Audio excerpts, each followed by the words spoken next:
Hello my dear students, welcome to the English video. In this video today we are going to learn the activity number 40 from English subject for standard 7. Let's see the learning outcomes of this activity. Presents the main points or outline of a passage or story etc. आता ही activity शिकल्यानंतर तुम्ही एखाद्या परिच्छेदातील किंवा एखाद्या कथेतील जे main points आहेत किंवा जे आउटलाईन्स आहेत, मेन पॉईंट्स म्हणजेच आउटलाईन्स, हे तुम्ही ते सादर करू शकणार आहात किंवा तुम्हाला ते लक्षात येणार आहेत. आता इन्स्ट्रक्शन्स फॉर स्टुडंट्स बघा. Read the given story carefully. दिलेली कथा काळजीपूर्वक वाचा. Understand the theme of the story. कथेचा जो मथित अर्थ आहे तो समजून घ्या. Read and understand the words given in bracket. आणि कंसात दिलेले जे शब्द आहेत ते वाचा आणि समजून घ्या. 4. Put the given words properly in given blank space. आता जे दिलेले शब्द आहेत ते योग्यपणे तुम्ही ते वाचा आणि रिकाम्या जागेमध्ये योग्य त्या ठिकाणी ते भरा. 5. Make the story meaningful. आता ही जी स्टोरी आहे ही स्टोरी तुम्ही अर्थपूर्ण अशी बनवायची आहे, म्हणजे दिलेल्या मुद्द्यावरून. Now let's see the learning activity. What is the learning activities? Story writing. आता कथालिखन करायचं आहे with the help of the given outlines. दिलेले जे मुद्दे आहेत, मुख्य ठळक ज्या मुद्दे आहेत त्याच्या मदतीनं तुम्ही स्टोरी तयार करायची आहे. Develop readable stories. वाचनायोग्य अशी एक कथा तुम्ही विकसित करायची आहे त्यातून. पॉईंट्स काय आहेत? Old peasant all his sons lazy. एक म्हातारा शेतकरी, पिझंट म्हणजे शेतकरी, तो म्हातारा आहे आणि त्याची मुलं ही खूप आळशी आहेत. Peasant dying. आता जो शेतकरी आहे तो मरणावस्थेत आहे. Called all his sons. तो आपल्या सर्व मुलांना बोलवतो. Told them of a treasure. त्यांना एका संपत्तीबद्दल सांगतो. Hidden in the fields. शेतामध्ये दडलेल्या. To find it they must dig for it. ती संपत्ती शोधण्यासाठी त्यांना शेत खणावं लागेल असं सांगतो. Then died. आणि मग तो मृत्यू पावतो. Sons dug every bit of the land. No treasure showed them. आता त्याची मुलं सर्व शेताचा एक इंच खणून काढतात पण त्यांना संपत्ती कुठंच सापडत नाही. कॉर्न अ व्हेरी फाईन क्रॉप. आता मका जे आहे ते मक्याचं चांगलं उत्कृष्ट असं पीक येतं शेतामध्ये. Sons learn the lesson. ही शेतकऱ्याची मुलं ती धडा शिकतात. त्यांना शिकायला मिळतं की काय आहे उद्देशाक खणण्यामागचा आणि वॉट, आणि मग हे काय आहे उद्देशाचा धडा, त्यांनी काय शिकले याच्यातून ते इथं लिहायचं आहे. आता इथं द हिडन ट्रेजर असं स्टोरीला नाव द्यायचं आहे. एक गोष्ट लक्षात ठेवायची आहे, जेव्हा मुद्द्यावरून गोष्ट आपण विकसित करतो, तयार करतो, त्यावेळी त्या कथेला योग्य ते नाव देणं महत्त्वाचं आहे, टायटल. आणि त्याच्यानंतर दिलेल्या मुद्द्यावरून अर्थपूर्ण अशी वाक्य तयार करून अर्थपूर्ण कथा बनवता यायला हवी आहे. द हिडन ट्रेजर, लपलेली संपत्ती किंवा दडलेलं धन. A peasant had several sons. शेतकऱ्याची अनेक मुले होती. But they were all lazy. सर्वजण आळशी होती परंतु ते. And did not help him in the farm. आणि त्याला शेतामध्ये अजिबात मदत करत नव्हती. One day the peasant became ill. आणि एके दिवशी मग शेतकरी हा आजारी पडला. He knew he was dying. आता त्याला कळून चुकलं होतं की आता आपला मृत्यू जवळ आहे. So he called all his sons together. आणि मग त्यानं आपल्या सर्व मुलांना एकत्रित बोलवलं. And said to them. आणि त्यांना म्हणाला, a treasure lies hidden in my fields. माझ्या शेतामध्ये संपत्ती अशी दडलेली आहे. But to find it you shall have to dig hard for it. परंतु तुम्हाला जर ती संपत्ती, लपलेली संपत्ती शोधायची असेल शेतामधली, तर तुम्हाला मात्र कठीण परिश्रम घ्यावं लागेल आणि ते शेत सगळं खणावं लागेल. The peasant died. आणि मग शेतकरी मेला. At once his sons went to the fields. लगेचच त्याची सर्व मुलं शेतात गेली. And dug every bit of the land. आणि त्याच्या शेतकऱ्याच्या शेतातली इंच बीट म्हणजे थोडा छोटा भाग न भाग सगळा त्या जमिनीचा शेताचा सगळा त्यांनी खणून काढला. पूर्ण सर्व शेत खणून होईपर्यंत त्यांनी सगळं ते खणलं. But they found no treasure, परंतु त्यांना कुठेच संपत्ती सापडली नाही. दे वेर व्हेरी सॅड, ते खूप दुःखी झाले. सून द रेन्स फेल, लवकरच पाऊस पडला. And as the earth has been well dug, आणि आधीच शेत चांगल्या पद्धतीने खणलेलं असल्यामुळं दे सोड द कॉर्न, आणि म्हणून मग त्यांनी त्याच्या शेतामध्ये मका लावला. There was a very fine crop that year, आणि त्या वर्षी मक्याचं चांगलं पीक शेतात आलं. The sons now learn what their father meant by treasure, आणि मग त्या मुलांना कळून चुकलं की त्याच्या वडिलांना, त्या शेतकऱ्याला संपत्ती म्हणजे नेमकं काय सांगायचं होतं, कोणती संपत्ती इथं दडलेली आहे ते सांगायचं होतं. त्यांना ते कळलं.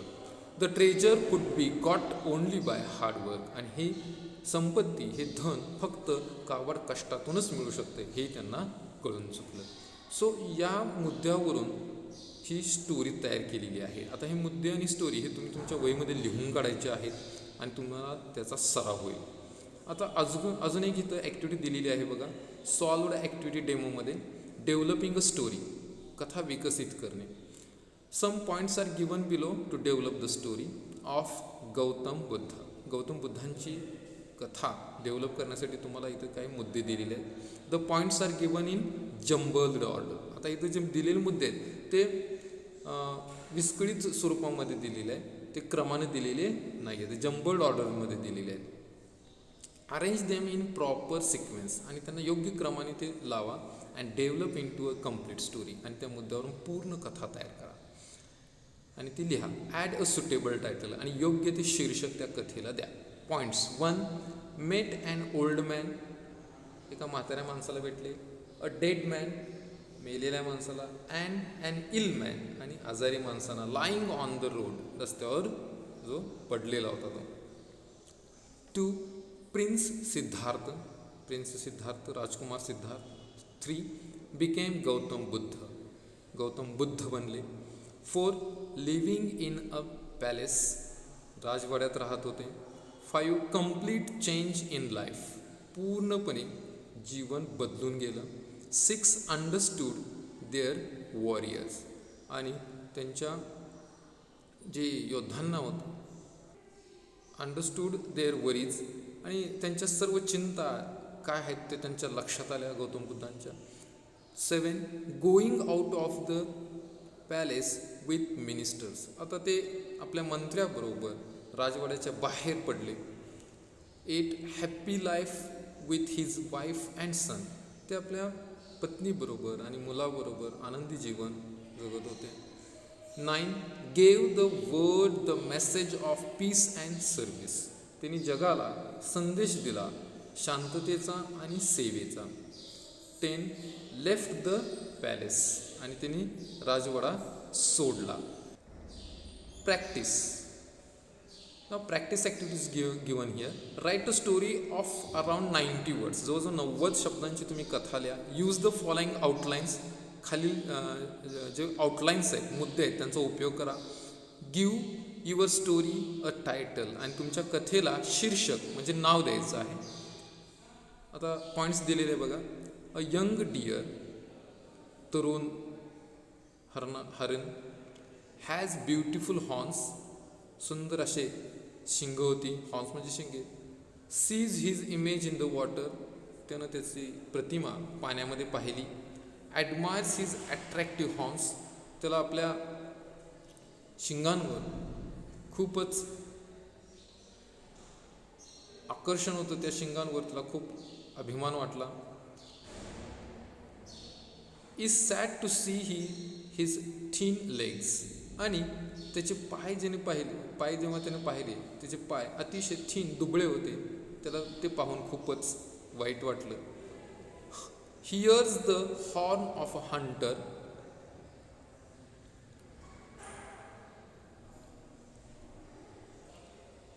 Heirs the horn of a Hunter.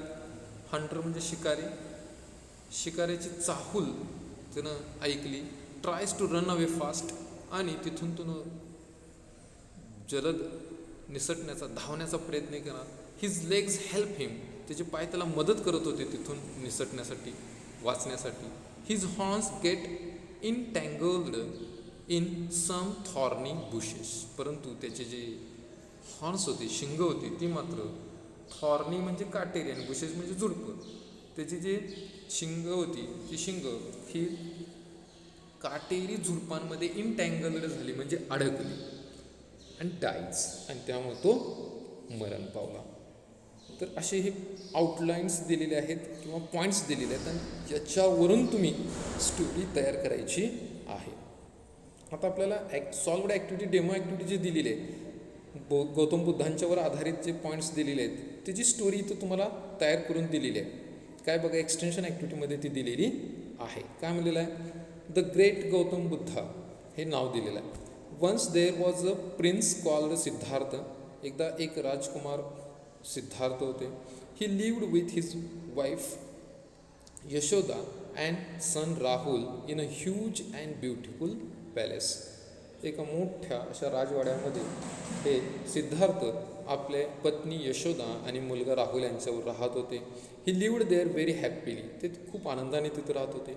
He was very rich and had many servants, ते खूप श्रीमंत होते आणि त्यांच्याकडं खूपच नोकर चाकर होते. One day Siddhartha met an old man, एके दिवशी एका म्हाताऱ्या माणसाला सिद्धार्थ भेटले. An old man on the road, रस्त्यावर एक जो म्हातारा माणूस असा बसलेला होता जमिनीवर रस्त्यावर, त्याला ते भेटले. देअर माइंड्स वेअर बर्डन्ड विथ वरी, आणि त्यांचं मन ते सगळं दृश्य बघितल्यानंतर बर्डन विथ वरी, सब चिंतानं त्रासून गेले ते. ॲनेक्सिटी, त्याचबरोबर त्यांना चिंता झाली, वरी काळजी करू लागले. फिअर, ते घाबरले. अँड डिप्रेशन, आणि ते खूपच नैराश्यात गेले. त्यांना नैराश्य, ते सर्व दृश्य पहिल्यांदा नैराश्य आलं, चिंता, त्यांच्या चिंता वाढल्या. Their clothes were tattered and torn, त्यांचे कपडे जे होते ते कपडे हे फाटलेले होते, तुकडे तुकडे झालेले होते. Their feet were stained with mud, आणि त्यांचे पाय चिखलाने भरलेले होते. The prince gave them some food and money for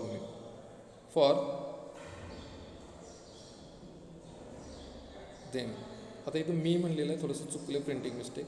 the prince gave them some food, राजकुमारान म्हणजे सिद्धार्थ राजकुमारान त्या ओल्ड मॅनला खायला दिलं. त्या माणसाची होती ती चिखलान पाय भरलेले वगैरे होते, त्यांना खायला दिले. अँड मनी फॉर देम, आणि त्यांनी काही पैसे त्यांना दिले गेले फॉर ट्रीटमेंट, उपचारासाठी वगैरे. ही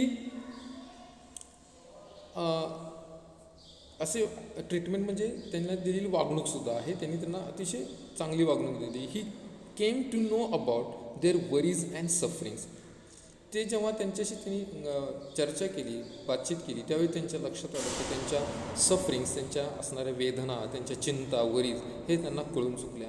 the old man told him that, आता जेव्हा माणसाबरोबर ते बोलले त्यावेळी त्याने सांगितलं, there was one important thing in life and that was to be kind. आता त्या म्हाताऱ्या माणसानं सांगितलं त्यांना, गौतम बुद्धांना, सिद्धार्थला, की जीवनामध्ये काय महत्त्वाची गोष्ट असेल, अतिशय महत्त्वाची, तर ती आहे टू बी काइंड, खूप दयाळू वृत्ती असणे आपल्या अंगी ते. Then he met the dead man's procession, आणि नंतर त्या म्हाताऱ्या माणसाला भेटून झाल्यानंतर पुढं ते एका मरण पावलेल्या माणसाच्या प्रोसेशन म्हणजेच मिरवणूक, म्हणजेच काय म्हणतो अंत्ययात्रा त्यांना पाहायला मिळाली. The minister told him that, मग त्या मंत्र्याने त्यांना सांगितलं, that everyone has to go through this. तेव्हा मंत्र्याने त्यांनी सांगितलं की प्रत्येकाला यातून जावं लागणार आहे, म्हणजे प्रत्येकाला जसं जन्माला आले तसं मृत्यूसुद्धा प्रत्येकाला अटळ आहे. हिअरिंग धिस, हे जेव्हा त्यांनी सिद्धार्थनं ऐकलं, he came to know that there is nothing in humans life, हे जेव्हा त्यांनी ऐकलं त्यावेळी त्यांना कळून चुकलं की जीवनामध्ये, मानवी जीवनामध्ये काही अर्थ नाही आहे. His attitude about the life changed, आणि जीवनाबद्दल त्यांचा जो दृष्टिकोन होता, ॲटिट्यूड होता, तो बदलला. He decided to leave all the luxurious and comforts. Luxurious म्हणजे आरामदायक, कम्फर्ट्स म्हणजे आरामदायक, लक्झरियस म्हणजे ऐशो आराम. त्यांनी ठरवलं की आपण हे सगळं जे ऐशो आराम आहे, जे आरामदायी असे जे जीवन आहे ते सगळं आपण सोडून द्यायचं. ही लेफ्ट द पॅलेस, ते राजवाडा त्यांनी सोडून दिला. His wife and son in search of knowledge, त्यांनी राजवाडा सोडला, आपली पत्नीला सोडलं, आपल्या मुलाला सोडलं. कशासाठी? In search of the knowledge, ज्ञानाच्या शोधात ते बाहेर पडले. ही मेडिटेटेड, त्यांनी खूप ध्यानधारणा केली. अँड गॉट इनलाइटनमेंट, आणि त्याचबरोबर त्यांना ध्यानधारणा केल्यानंतर त्यांना प्रबोधन मिळालं. And he became Gautam Buddha, आणि मग सिद्धार्थ नाही तर गौतम बुद्ध बनले जेव्हा त्यांनी ध्यानधारणा केली आणि त्यांना जेव्हा प्रबोधन मिळालं तेव्हा. He preaches the people peace and non violence. Preaches म्हणजे उपदेश करणे, आणि मग त्यांनी लोकांना शांततेचा आणि अहिंसेचा उपदेश दिला. So this is the story of Gautam Buddha. आता इथं पॉईंट्स दिलेले होते, ते जम्बल्ड ऑर्डरमध्ये दिलेले होते, आणि त्याचं योग्य क्रम लावून त्याप्रमाणे इथं ही स्टोरी तयार केलेली आहे. तर अशी स्टोरी तुम्हाला सुद्धा करता यायला हवी आहे. तुम्ही तुमच्या शब्दामध्ये ती तयार करायची आहे. Evaluation, tell the moral of the story in your mother tongue. आता या स्टोरीचे जे बोध आहे, मॉरल आहे, तो बोध तुम्ही तुमच्या मदर टंगमध्ये म्हणजे मातृभाषेमध्ये मराठीत सुद्धा सांगू शकताय. तर दीक्षा ॲप व्हिडिओ ही कंटेंट QR कोड इथं दिलेला नाही आहे या ॲक्टिव्हिटीसाठी. तुम्ही यूट्यूबवरून किंवा आणखी सर्च करू शकता. My take away tips can today I learn. आता मी आज काय शिकलो, तर today I learn to make the stories with the help of given outlines. म्हणजे दिलेले जे मुद्दे आहेत किंवा मेन पॉईंट्स आहे किंवा आउटलाईन्स, त्याच्या मदतीनं आपण एखादा पॅसेज किंवा स्टोरी तयार करायला शिकलेलो आहोत या ॲक्टिव्हिटीमध्ये. I hope you understood this activity. Thank you very much.